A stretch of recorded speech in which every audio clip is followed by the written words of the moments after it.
नमस्कार मित्रों, जय श्री महाकाल। आज बात करेंगे रंभा अप्सरा के दिव्य अनुभव के विषय में। मित्रों, एक साधक थे जिन्होंने रंभा अप्सरा की साधना की और इस साधना में इनके साथ बहुत ही दिव्य अनुभव हुए और इसी विषय में आज हम बात करेंगे। आइए जानते हैं इनके साथ क्या हुआ था। मित्रों, सर्वप्रथम तो यह अप्सराओं की साधना करने में बहुत ही दिलचस्पी रखते थे और कई प्रकार की अप्सराओं की साधना भी इन्होंने अपने जीवन में पूर्व काल में की। लेकिन क्या था कि किसी भी गुरु से इन्होंने दीक्षा नहीं ली थी और अप्सराओं की साधना यह निरंतर कर रहे थे, लेकिन साधनाओं में सिद्धि नहीं मिल पा रही थी। अब क्या होता है मित्रों कि एक दिन यह नित्य भगवान शिव की सेवा करते थे और भगवान शिव के मंदिर जाकर उनके शिवलिंग की नित्य आराधना किया करते थे।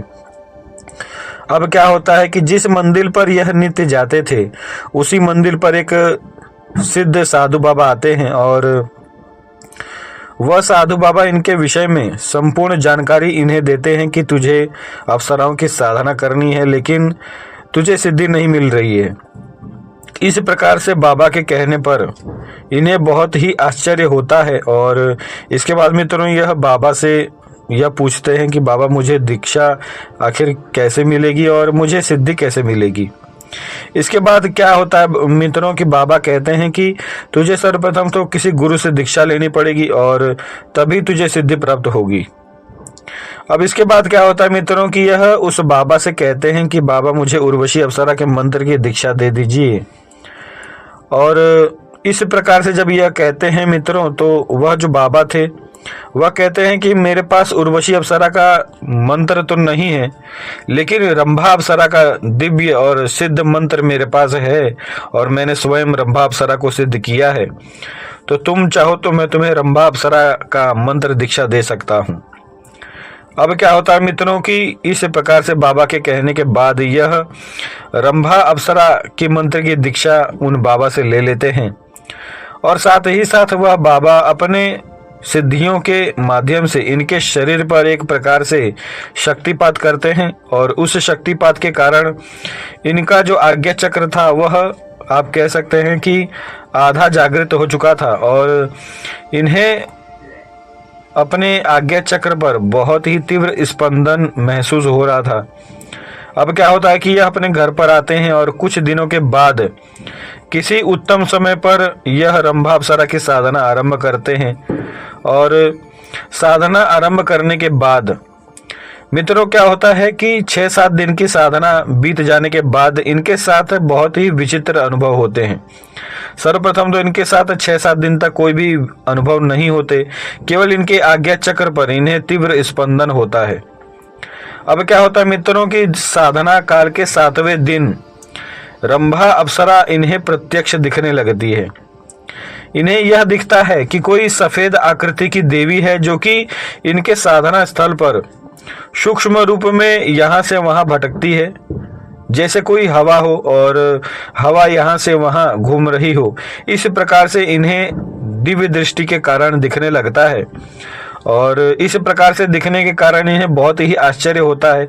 इसके बाद इन्हें यह निश्चित हो जाता है कि यह हो ना हो रंभा अप्सरा ही है।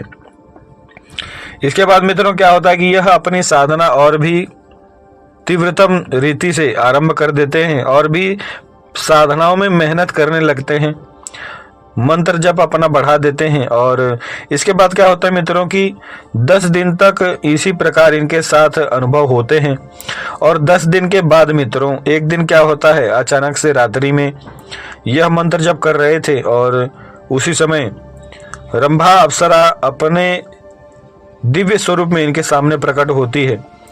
अब क्या होता है मित्रों कि रंभा अप्सरा इनके सामने प्रकट तो होती है, लेकिन रंभा अप्सरा का केवल चेहरा इन्हें दिख रहा था, उसका पूरा शरीर एक प्रकार से अदृश्य था। और जब यह अपनी आंखें खोलते हैं, क्योंकि इनके सामने एक प्रकार से आप कह सकते हैं कि बहुत ही प्रचंड रूप में विस्फोट होता है और उस विस्फोट की ध्वनि को सुनकर यह तुरंत ही अपनी आंखें खोलते हैं।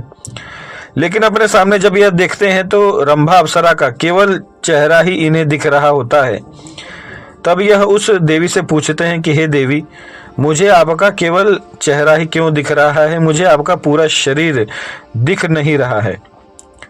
अब इस प्रकार से जब यह प्रश्न पूछते हैं मित्रों, तो क्या होता है कि रंभा अप्सरा इन्हें कहती है कि अभी आपकी यह जो तपश्चर्या है यह पूर्ण नहीं हुई है, क्योंकि आपकी दिव्य दृष्टि जागृत हो चुकी है, तो इसी कारण मैं आपको अब दिखने का आरंभ हो चुकी हूँ। यानी कि यह अब उस अप्सरा को देख सकते थे।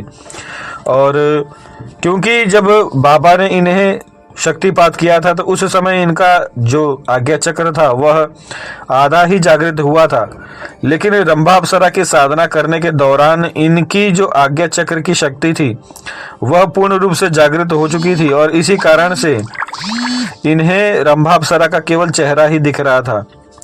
अब क्या होता है मित्रों कि यह अप्सरा से पूछते हैं कि आखिर आगे मुझे क्या करना चाहिए। अब मित्रों रंभा अप्सरा इन्हें यह जानकारी देती है कि आपको मेरी यह साधना और भी प्रचंड रूप में करनी होगी, और तभी मैं आपको पूर्ण रूप से दिख सकती हूँ। इसके बाद मित्रों यह रंभा अप्सरा से पूछते हैं कि अब मुझे आगे क्या करना चाहिए। तब रंभा अप्सरा इन्हें यह जानकारी देती है कि आपको सर्वप्रथम मेरी यह साधना और भी उच्च स्तर पर करनी होगी, और साथ ही साथ भैरव मंत्रों का भी इस्तेमाल करना होगा। अब मित्रों इनके साथ आगे क्या होता है इस विषय पर हम अगले वीडियो में चर्चा करेंगे। यदि यह अनुभव आपको अच्छा लगा हो तो इस वीडियो को लाइक करें, शेयर करें, सब्सक्राइब करें। जय श्री महाकाल।